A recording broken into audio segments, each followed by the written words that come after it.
पहिले आम्ही भात शेतीच करायचो, त्याच्यात नुकसान पण व्हायचा, काय कामधंदा पण नव्हता. तर इतकी चांगली आमची जमीन असून आम्हाला बाहेर कामावर जायला लागायचं. इथली लोक व्यसन पण करत होती.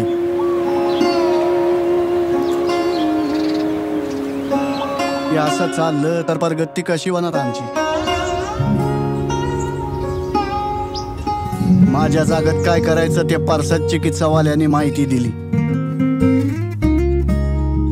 सेंद्रिय शेतीची सुद्धा माहिती दिली.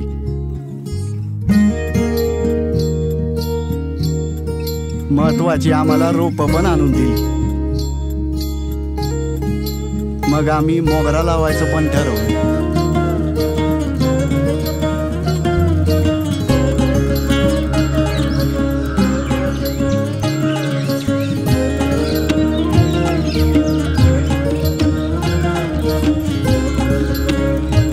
मोगऱ्यातून पैसे मिळायला लागले म्हणून आम्ही मुलांच्या पुढच्या शिक्षणासाठी पैसे साठवू शकतो.